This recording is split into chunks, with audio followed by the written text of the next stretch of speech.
so these are the pottery tools we'll be using this term. We have the wire cutter, which we use to cut the clay. We've got a metal rib, which we use for smoothing, and these are, as it says, quite flexible. Needle tool, which we use for drawing into the clay and also for score and slip.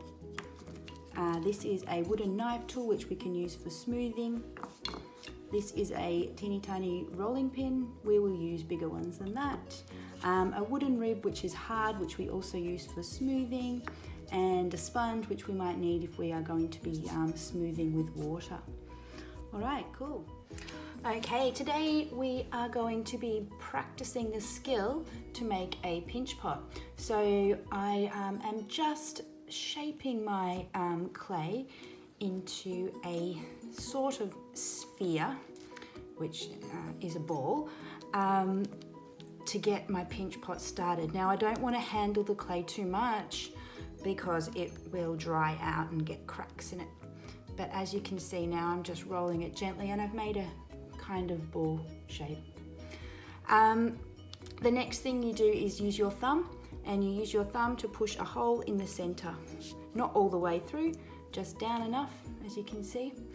Now the skill here is to use these two fingers, out of screen, two fingers to gently push from the base all the way around until you've made it one whole rotation. Then you go up a little higher and you start to pinch the top.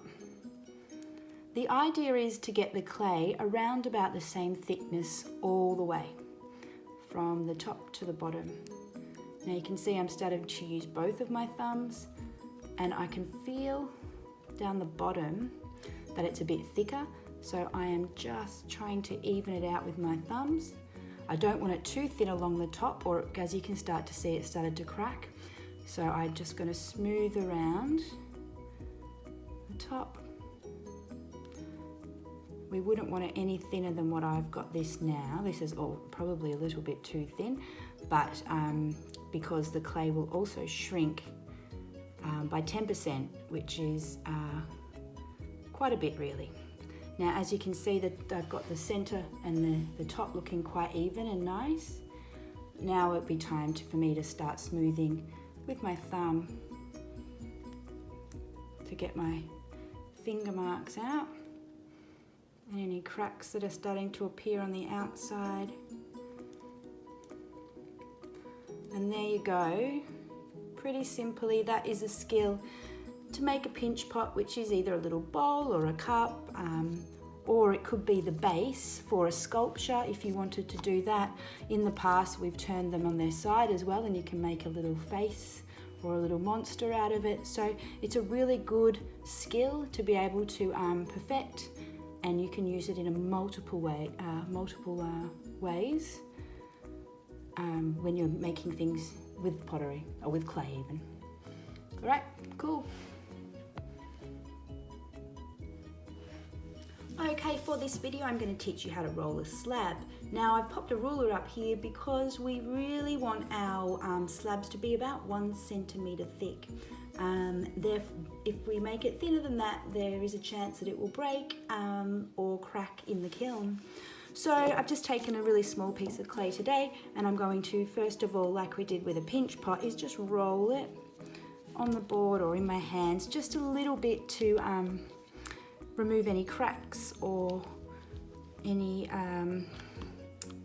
like unsmooth parts.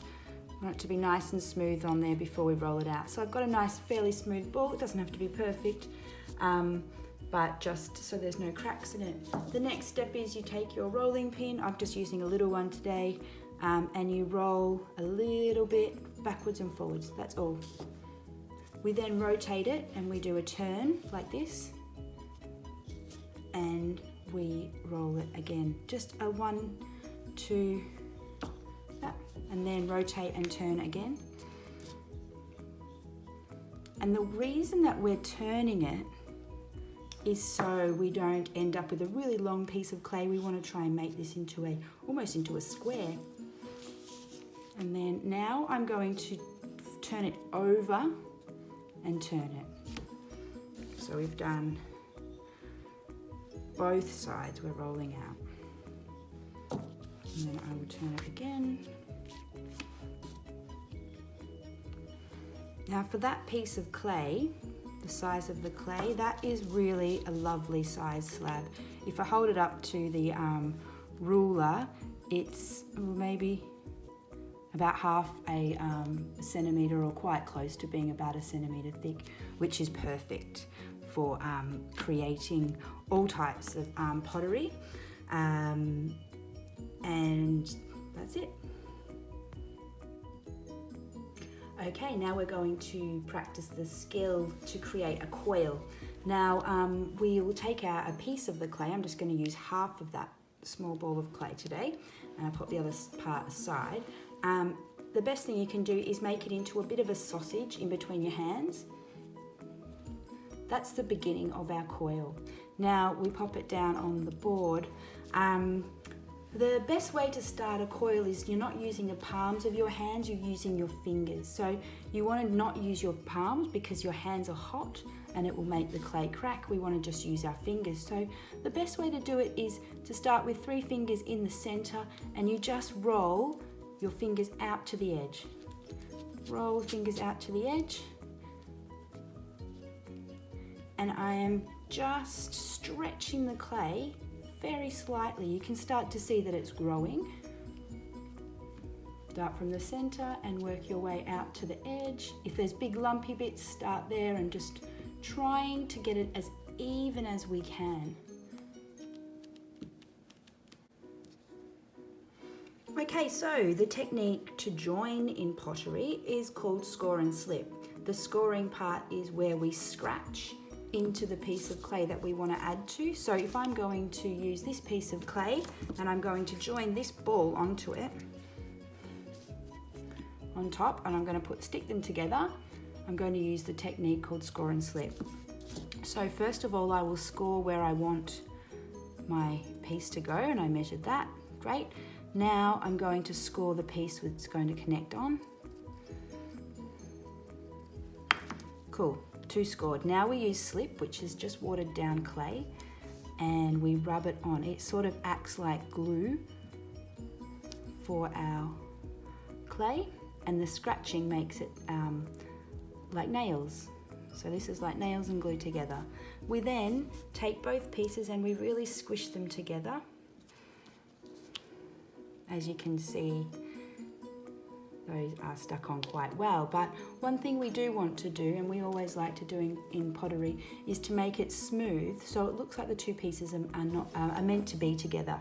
You can use the wooden knife tool, and you just smooth the pieces together like this, just working your way around.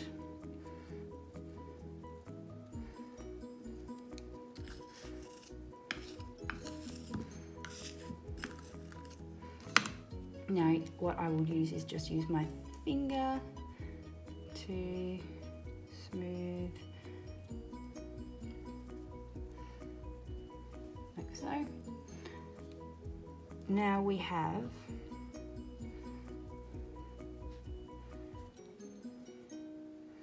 two pieces of clay joined together.